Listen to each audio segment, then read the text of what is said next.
I died and discovered the true meaning of life. A 60x Salvia trip report posted by SBSB Kinney 2 to the Salvia subreddit 4 years ago. I broke through on Salvia for the first time in 2.5 years. I'll do my best to explain what happened because it was earth-shattering in a good way, and I want to hear if anyone here has had similar experiences to mine. I'm also going to break up the bodies of text a lot to make it easier to read. The TLDR version is that I was in a trippy dimensional knot before peeling myself out of existence. But I didn't die. I found out that I am merely a bump on the massive blob of consciousness that is humanity, and I can go live another lifetime anytime I want. I vibed in the circle for a bit, forgot who I was, then slowly came back to it. Anyways, I've smoked Salvia at least 12 times, but only broken through once before. That time was definitely worth it for the bucket list, but it did freak me out a bit and left me with more questions about the meaning of life than before. Ever since that time, I would only take small hits for mild effects, but for the most part, I wouldn't touch the stuff for months on end. Recently, I've been entertaining the idea of mirrors and their place in the supernatural world due to the malevolent feeling I get when I stare at myself in it for too long. It's like I'm not looking at my reflection, but the reflection is looking at me. The other day, I took some Salvia and stared at myself in the mirror for 30 minutes straight. I definitely noticed the effects of the Salvia, but was aware of my surroundings the entire time. I must have been craving more on a subconscious level though, because the next night I loaded an even bigger bowl. I sat down on a red leather couch in my room with the lights set to royal blue. I also set my TV to a YouTube video of trippy fractal animations so that the mild effects would be amplified. I took a decent hit of the small 60x Salvia bowl that I'd packed and started to hold the smoke in.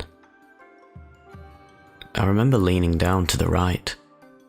I hadn't even had time to set the bong down before things started changing. Despite being in a blue room, the colours shifted to a much more golden, yellow, wheat field sort of tone. But that's the easiest of changes I can actually describe. The next part is confusing, because it happened in what I could only imagine to be a 4th dimensional plane. But I'll describe it in an analogy. Imagine you're tie-dyeing a shirt. The first step is to pinch and twist in the middle until it's a bundle ready to dye. Now, imagine that, but upscaled so that you become some unknown entity, and the twisted tie-dye shirt becomes the universe as I was now experiencing it. If you've heard of a similar analogy for a wormhole with a piece of paper, this may help explain what I was experiencing. The centre of this dimensional knot started off small and at my core, right hip.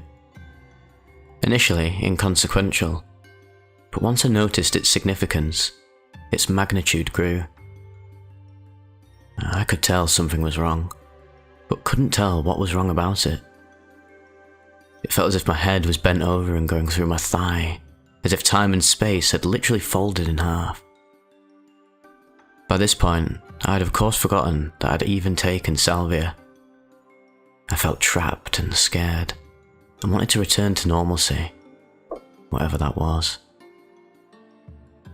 Frantically looking for a solution, I realised I could grab the centre, or tab for lack of better words, that controlled this dimensional phenomenon. I quickly reached down towards my right hip. I grabbed the tab and pull it in a leftward motion over my shoulder. And to my horror, I realised that this only made things worse by actually increasing the rate at which my universe was collapsing with me at the gravitational centre. I remember some force of my own mind saying, "Isn't it funny how all of your old problems pale in comparison to being stuck in this dimensional knot?" I agreed with my mind and pondered on how insignificant all of my problems in the past had been. I couldn't even remember them now. Anytime I resisted, reality only twisted more. My actions were irreversible. I could sense that the twisting was reaching its culmination and feared what was next to come. Some quick context. At this point in the trip, I was still holding the bong, and I know in retrospect that I dropped it on my duvet cover, soaking my blanket in dirty bong water. I probably saw this and thought, shit, to myself in real life. But this translated differently in terms of what I was perceiving on Salvia. So, back to the trip. As the twisting progressed, my mind began to detach from all physical things, including my own body.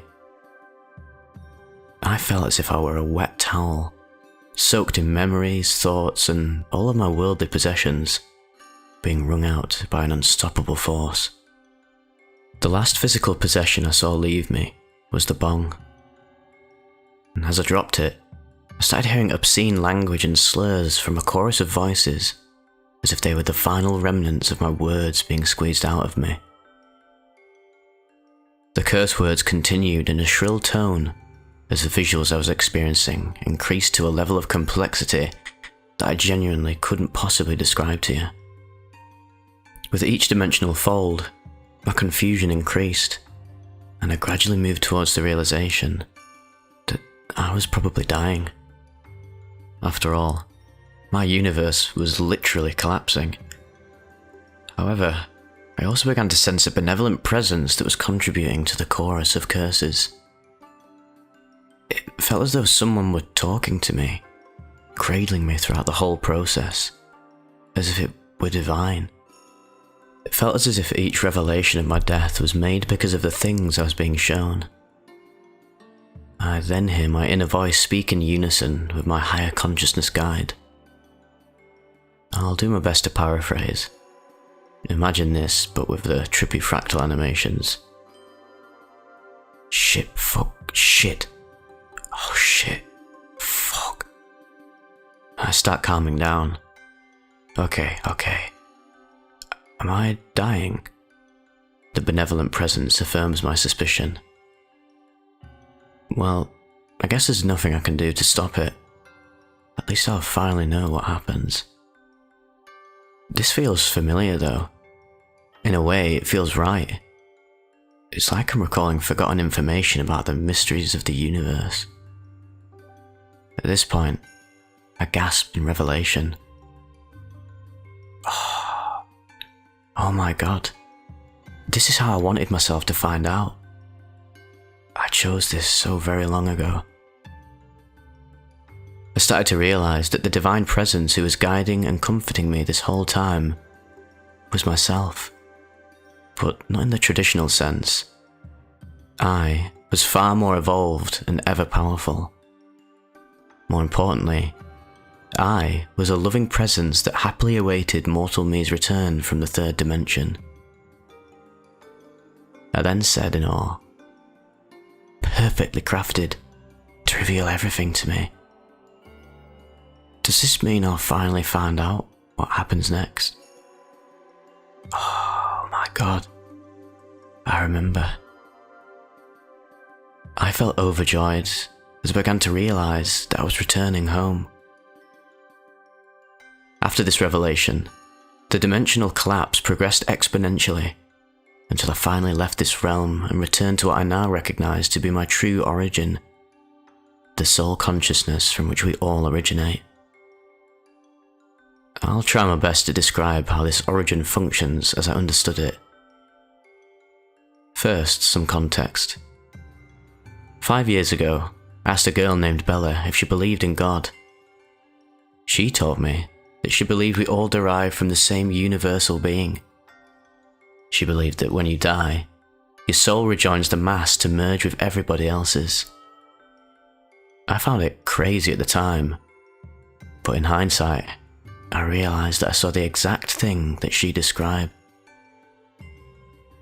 In this new yet entirely familiar plane, I saw my entire life and identity as a raised bump inside a massive cylinder or ring, with what looked like pale blue lava flowing harmoniously amongst itself.